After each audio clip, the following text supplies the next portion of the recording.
warahmatullahi wabarakatuh. Perkenalkan, nama saya Fula Marabitul Fajri dengan NPM 3070510 dari Prodi D3 Manajemen Informatika. Di sini saya akan menjelaskan tentang aritmatika komputer pada mata kuliah POK. Baik, berikut ini penjelasannya.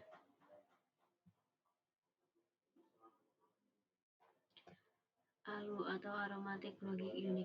ALU singkatan dari Arithmetic and Logic Unit bahasa Indonesia. Unit aritmatika dan logika adalah salah satu bagian dalam dari sebuah mikroprosesor yang berfungsi untuk operasi hitungan aritmatika dan logika berdasarkan instruksi yang ditentukan. ALU inilah yang berpikir untuk menjalankan perintah yang diberikan kepada prosesor tersebut. Perhitungan dalam ALU menggunakan kode biner yang merepresentasikan instruksi yang akan dieksekusi atau opcode, dan data yang diolah operan ALU biasanya menggunakan sistem bilangan biner. Komplement ALU mendapat data dari register, kemudian data tersebut diproses dan hasilnya akan disimpan dalam register sendiri, yaitu ALU output register, sebelum disimpan dalam memori. Selanjutnya, struktur dan fungsi ALU.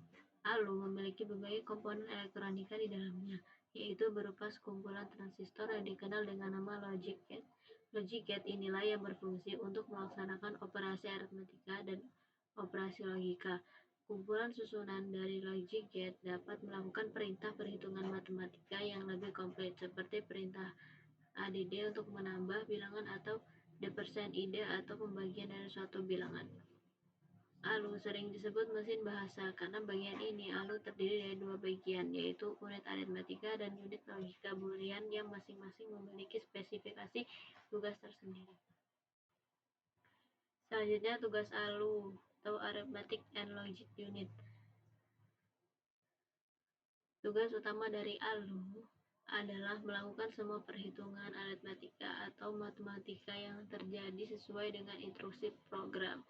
ALU melakukan operasi aritmatika yang lainnya, seperti pengurangan, perkalian, dan pembagian dilakukan dengan dasar penjumlahan. Sehingga sirkuit elektronik di ALU yang digunakan untuk melaksanakan operasi aritmatika ini disebut adder. Tugas lain dari ALU adalah melakukan keputusan dari operasi logika sesuai dengan instruksi program.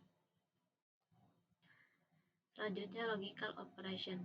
Operasi logika atau logical operation meliputi perbandingan dua buah elemen logika dengan menggunakan operator logika, yaitu sama dengan, kali, tidak sama dengan, menggunakan tambah, kurang dari, dan menggunakan tambah, kurang atau sama dengan, tambah, kali, lebih besar dari, tanda tanya, lebih besar atau sama dengan, tanda tanya, terus dikali. Selanjutnya, representasi integer. Semua bilangan dapat direpresentasikan dengan hanya menggunakan bilangan, dan tanda tanya ini untuk keperluan penyimpanan dan pengolahan komputer kita tidak perlu menggunakan tanda minus dan titik, hanya bilangan biner yang dapat merepresentasikan bilangan. Sistem bilangan. Sistem bilangan merupakan tata aturan atau susunan dalam menentukan nilai suatu bilangan, antara lain sistem desimal, biner, heksadesimal, oktal, BCD, Gray code, express 3, dan lain-lainnya yang dibagi berdasarkan basis yang digunakan dalam penentuan nilai dari bilangan tersebut. Desimal, biner, dan heksadesimal. Desimal merupakan suatu sistem bilangan yang berbasis tiap bilangan dalam sistem tersebut dikalikan dengan negatif 1, terdiri dari angka 0, 1, 2, 3, 4, 5, 6, 7, 8, 9. Dan kedua yaitu biner merupakan suatu sistem bilangan yang berbasis 2. Tiap bilangan dapat dalam sistem tersebut dikalikan dengan 2, 1, terdiri dari angka 1 dan 2. Heksadesimal merupakan suatu sistem bilangan yang berbasiskan 6. Tiap bilangan sama dalam sistem tersebut dikalikan dengan 6, terdiri dari beberapa angka yaitu 2, 3, 4, 5, 6, 7, 8, 9, dan 6 huruf yaitu A. Natural merupakan suatu bilangan yang berbasiskan 8. Tiap bilangan dalam sistem tersebut dikalikan dengan 81. Terdiri dari 8 angka, yaitu 0, 1, 2, 3, 4, 5, 6, 7. Binary atau desima merupakan format untuk merepresentasikan bilangan desima atau integer dengan 4 bit, 1 nibble untuk setiap angka penyusunnya. Array count merupakan sistem bilangan yang mirip dengan biner, hanya saja dalam susunan bilangan ini yang boleh berubah pada urutan selanjutnya hanya saja angka, misalnya berikutnya, dan selanjutnya.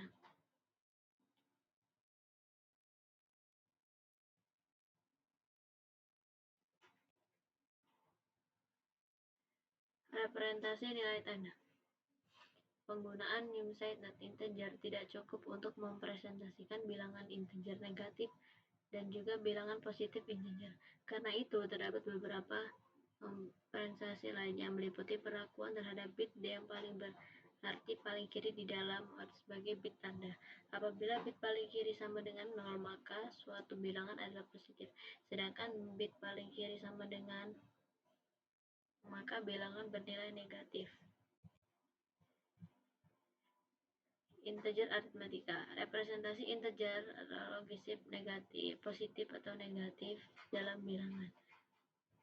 Jika sebuah bilangan integer positif dan negatif yang sama direpresentasikan atau signifikan magnitude, maka harus ada representasi bilangan positif dan negatif yang tidak sama. Bila hanya terdapat sebuah representasi bilangan atau komplement kedua, maka harus ada representasi bilangan positif dan negatif yang tidak sama. Floating point arithmetic.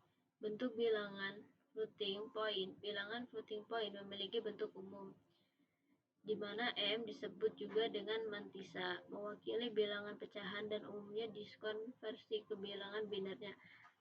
E mewakili bilangan satu ponentnya, sedangkan B mewakili radius basis dari L ponent. Hal yang sulit dari penjumlahan dua bilangan eksponen adalah jika bilangan-bilangan tersebut memiliki bentuk eksponensial yang berbeda. Untuk memecahkannya, maka sebelum ditambahkan bilangan eksponensialnya harus disertakan terlebih dahulu, atau bilangan dengan nilai eksponen lebih kecil disamakan dulu ke bilangan eksponen yang sama dengan bilangan lain. Selanjutnya, langkah-langkah yang dilakukan untuk menambahkan menggunakan dua bilangan floating point. Pertama, jika dibandingkan kedua bilangan dan diubah ke bentuk yang sesuai pada bilangan dengan nilai eksponensial lebih kecil. 2. Lakukan operasi penjumlahan pengurangan. Lakukan nominalisasi dengan menggeser nilai mantissa dan mengatur nilai eksponensialnya. Perkalian. Algoritma umum untuk perkalian dari bilangan floating point terdiri dari 3 langkah. Hitung hasil eksponensial dengan menjumlahkan nilai eksponen dari kedua bilangan. 2. Salinkan kedua bilangan mantissa. Yang ketiga, normalisasi hasil akhir. Pembagian. Algoritma untuk pembagian dari bilangan floating point terdiri dari 3 langkah. Yang pertama, hitung hasil eksponensial dengan menggunakan nilai eksponen dari kedua bilangan. Yang kedua, bagi kedua bilangan mantissa. Yang ketiga, normalisasi hingga hasil akhir. Membuat dua bentuk bilangan LT, bentuk standar, bentuk basis, dan bentuk alternate. Ada tiap bentuk tersebut menentukan dua format, yaitu single precision dan double precision format.